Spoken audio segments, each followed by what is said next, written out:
ఆంధ్రప్రదేశ్ నిర్మాణానికి నడుము బిగిస్తాము. ఓటు అనే ఆయుధంతో బటన్ నొక్కుడు ఇప్పుడు మీ చేతిలోకి వచ్చింది. మీరు నొక్కుంటే సైకిల్ గ్లాసు గుర్తు మీద. జై చంద్రబాబు నాయుడు గారు, జై లోకేష్, జై జనసేన టీడీపీ. నాకు ఈ అవకాశం ఇచ్చిన పెద్దలందరికీ నా నమస్కారాలు, అభినందనలు. Thank you very much.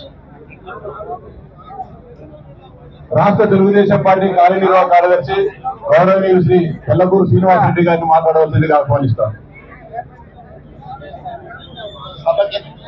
సభకి నమస్కారం. సింహపురి రా కదలిరా అనేటువంటి నినాదంతో ఇక్కడికి వేలాది మందిగా జనాలు రావడం అనేది, ఈ సభను చూస్తేనే ఇక్కడి నుంచి నాంది పలుకుతున్నామా అన్నటువంటి భావన రాష్ట్ర ప్రజలందరికీ కూడా కలిగే విధంగా ముందుకి కదిలి వచ్చారు.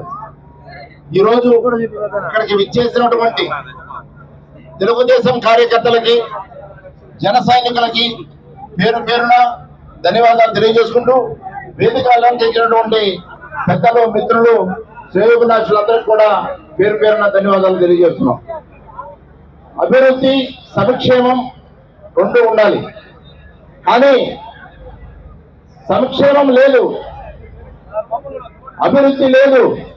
నొక్కి నొక్కి బటన్ నొక్కి ఆ బటన్ కూడా పనిచేయట్లేదు. పేరుకు నొక్కుతున్నాడే కానీ పనిచేయట్లేదు. అప్పుడు పాలైపోయింది రాష్ట్రం. మన యొక్క వీక్నెస్ ని అర్థం చేసుకుని దాని మీదనే సెంటిమెంట్ గా తండ్రి లేని బిడ్డని, తల్లిదండ్రులు లేని బిడ్డని అని మన ముందు నాటకాలు ఆడి రాష్ట్రాన్ని చేతికి తీసుకున్నటువంటి గనుడు ఒక బిజినెస్ మ్యాన్. అందుకనే అన్ని 132 కేసులు ఉన్నటువంటి వ్యక్తి మీద మనం ఆలోచించకుండా సానుభూతికి వెళ్ళి అయ్యో అంటే కొంప ముంచినట్టు కొంప ముంచేశాడు. కాబట్టి మనమందరం కూడా ఒక యోగ్యుడైనటువంటి వ్యక్తిని, ఆలోచన ద్వారా కలిగినటువంటి వ్యక్తిని, ఏ విధంగా రాష్ట్రాన్ని అభివృద్ధి చేయగలిగినటువంటి వ్యక్తిని ఎన్నుకోవాల్సినటువంటి సమయం ఆసన్నమైంది.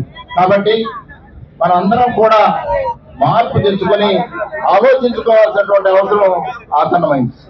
అదే మనం సానుభూతి చూపించకపోతే ఈరోజు రాష్ట్రం ఇలా తగలని ఉండేటువంటిది పరిస్థితి కాదు. ఏ రాష్ట్రానికి వెళ్ళినా, ఏ దేశానికి వెళ్ళినా ఎక్కడ మీరు అని చెప్తే నేను ఆంధ్ర అని చెప్పుకునేదానికి తల ఉంచుకొని, తల దించుకొని చెప్పాల్సినటువంటి పరిస్థితి వచ్చింది. ఆంధ్ర అంటే ఏంటి మీ దౌర్భాగ్యం? రాష్ట్రాన్ని ఎందుకు అంత తెలియగల వాళ్ళు కదా మీరందరూ కూడాను, ఎందుకు ఇలా చేసుకున్నారు అని అడుగుతుంటే సమాధానం చెప్పలేక, ఇతర దేశాల్లో సమాధానం చెప్పలేనటువంటి పరిస్థితి ఆసన్నమైంది.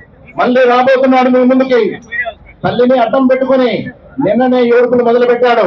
కాబట్టి అమ్మా నువ్వు కూడా నా కాడికి రా అనేటువంటిది, మళ్ళా నా బిడ్డకి న్యాయం చేయండి అనేటువంటి వచ్చేటువంటి పరిస్థితి కూడా రావచ్చేమో. ఎట్టి పరిస్థితుల్లో కనుకరించబాకండి.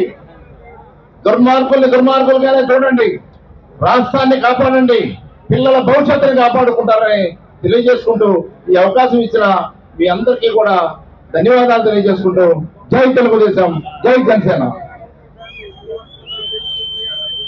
జిల్లా నలుమూల నుంచి తరలి వచ్చిన తెలుగుదేశం, జనసేన పార్టీల కుటుంబ సభ్యులందరూ